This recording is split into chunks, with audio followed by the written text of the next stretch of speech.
Hello guys, welcome to my channel Jo's world.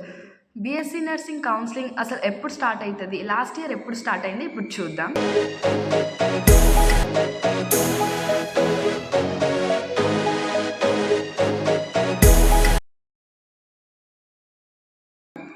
యాక్చువల్గా last year అంటే మా బ్యాచ్కి August మిడిల్లో అంటే మిడ్ ఆగస్ట్లో స్టార్ట్ అయిందనమాట. సో ఈసారి ఛాన్సెస్ ఉన్నాయి, ఆగస్ట్ ఆర్ సెప్టెంబర్లో స్టార్ట్ అవుతాయి. కేఎన్ఆర్ యూహెచ్ఎస్ అనేది అఫీషియల్ వెబ్సైట్ అనమాట. మనకి అది ఇంకా ఎలాంటి నోటిఫికేషన్ రిలీజ్ చేయలేదు. అసలు ఎలా చూడాలి కేఎన్ఆర్ యూహెచ్ఎస్ వెబ్సైట్లోకి వెళ్ళి మనకు నోటిఫికేషన్ పడిందా, అసలు కౌన్సిలింగ్స్ ఎప్పుడు అనేది ఎట్లా చూడాలో నెక్స్ట్ వీడియోలో నేను చూపిస్తాను. రోజు ఒకసారి ఆ వెబ్సైట్కి వెళ్ళి చెక్ చేస్తూ ఉండండి, మీకు అప్డేట్స్ దొరుకుతాయి. అయితే మిడ్ ఆగస్టులో స్టార్ట్ అయ్యాయి లాస్ట్ ఇయర్. సో ఈ ఇయర్ ఆగస్ట్లో ఉన్న సెప్టెంబర్లో అయ్యే ఛాన్సెస్ కూడా ఉన్నాయి స్టార్ట్.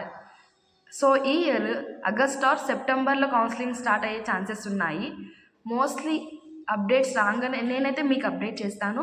ఆ అప్డేట్ ఏవి మిస్ అవ్వద్దంటే మాత్రం మీరు సబ్స్క్రైబ్ చేసుకోండి, ఆల్లో నోటిఫికేషన్ పెట్టుకోండి. అప్పుడే నేను పెట్టే ప్రతి ఒక్క వీడియో మీ వరకు వస్తుందన్నమాట. ఇంకా లైక్ చేయండి, అప్పుడే నాకు సపోర్టివ్గా ఉంటుంది. చాలా స్టూడెంట్స్ వరకు చేరుతుంది వీడియోస్. చాలామంది కౌన్సిలింగ్ ఎప్పుడు అని డైలమాలో ఉన్నారు. యాక్చువల్గా బైపీసీ కౌన్సిలింగ్ అనేది లేట్ స్టార్ట్ అవుతుంది. Maximum MPC counsellings, engineering counsellings అయినా సరే, అగ్రికల్చర్ అయినా సరే, అయిపోయినా సరే అన్నీ అయిపోయినాకనే బైపీసీ కౌన్సిలింగ్ స్టార్ట్ అవుతుంది. So don't worry, enjoy. సరే, మరి ఏమైనా డౌట్స్ ఉంటే మరి కామెంట్ చేసి అడగండి. ఇన్స్టాగ్రామ్ లింక్ ఉంది నా ఛానల్లో, వెళ్ళి నన్ను ఫాలో అవ్వండి. మీ కామెంట్స్కి నేను రిప్లై ఇవ్వడానికి ట్రై చేస్తాను. బాయ్.